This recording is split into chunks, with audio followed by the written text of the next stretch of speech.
سر جب نہیں مریض مان رہا ہوتا ہے بیکاز وہ تو اپنے آپ کو اس ایلوژن میں رکھتا ہے نا کہ میں کنٹرول کر لوں گا, میں کسی نہ کسی طرح سے مینیج کر لوں گا, اینڈ سائڈ بائی سائڈ چونکہ یہ پروگریسو ڈیزیزز ہیں, بیماریاں بڑھ رہی ہوتی ہیں, پھر کرائسس کی صورت میں پھر کیا کرنا چاہیے؟ ویٹ کرنا چاہیے فیملی کو, یا جب کرائسس بہت زیادہ ہو جائیں ہیلتھ پوائنٹ آف ویو سے یا اور بھی ایریاز میں؟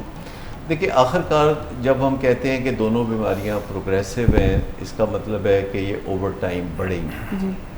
اور دونوں بیماریوں میں ایک خصلت یہ بھی ہے کہ دونوں ڈیزیز جنریٹرز ہیں, دونوں میں نئی نئی بیماریاں پیدا ہوتی ہیں.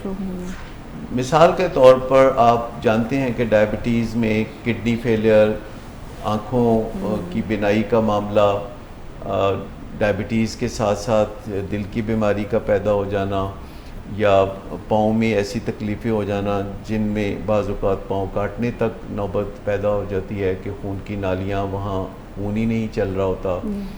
اور ڈائبٹیز میں بھی جیسے نمبنس ہوتی ہے, نروز کا جو مسئلہ ہوتا ہے, نیوروپیتھی جس کو ہم کہتے ہیں, تو الکوہلزم میں بھی نیوروپیتھی ہوتی ہے.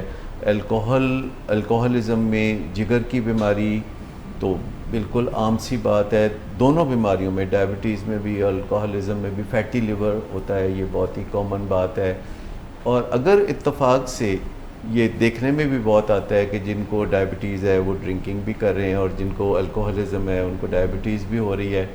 تو جب یہ وہ جیسے کہتے ہیں نا کہ کچھ کپل ہوتے ہیں جو ہمیشہ ساتھ رہتے ہیں اور لڑتے رہتے ہیں اور ایک دوسرے کو تکلیف دینے کا کوئی موقع نہیں جانے دیتے, تو پھر ہم کہتے ہیں کچھ کپل ایسے ہوتے ہیں جن کو ٹو بگین ود ہونا ہی نہیں چاہیے کپل.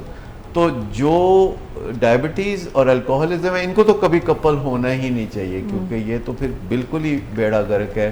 اور ڈائبٹیز میں الکوہل کا استعمال بہت مشکلات پیدا کرتا ہے, کیونکہ جب کوئی الکوہل لیتا ہے تو الکوہل میں کاربوہائیڈریٹس یا شوگرز بھی بعض اوقات ڈالی جاتی ہیں, جس سے شروع میں تو شوگر اوپر جاتی ہے, لیکن جب کوئی الکوہل لیتا ہے تو اس کے لیور میں جو سٹور شوگر ہے وہ خون میں آنے کا نظام خراب ہو جاتا ہے. اور شراب پیے ہوئے جب چند گھنٹے گزر جاتے ہیں, اور عموماً لوگ شراب پینے کے بعد کھانا وانا بھی نہیں کھاتے, ڈرنک ہو جاتے ہیں, تو پھر ان کو لو شوگر اٹیک ہوتا ہے, کیونکہ جگر ایک وقت میں یا تو الکوہل کو توجہ دے سکتا ہے یا پھر شوگر کو توجہ دے سکتا ہے. جگر ملٹی ٹاسکنگ کرنے میں ذرا کمزور ہے, تو یہ اس سے اور بھی مسائل پیدا ہوتے ہیں, اور یہاں اس جنکشن پہ آ کے دونوں بیماریاں ایک دوسرے کے لیے بہت ایذار پیدا کرتی ہیں.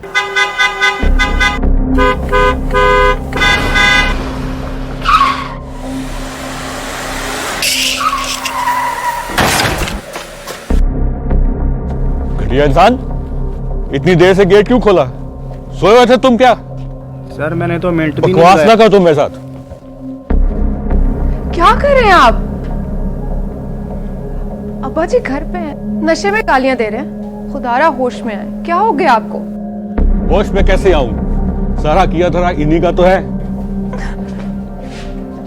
شراب نوشی کی وجہ کردار کی خرابی نہیں, موڈ کی خرابی ہے.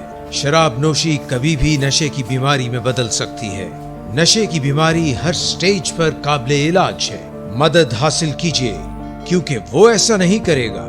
ولنگ ویز سے مدد حاصل کیجیے, کہیں سے بھی مدد حاصل کیجیے, لیکن فوری مدد حاصل کیجیے. جس معجزے کے انتظار میں آپ نے بہت دیر کر دی, اب وہ دستک دے رہا ہے.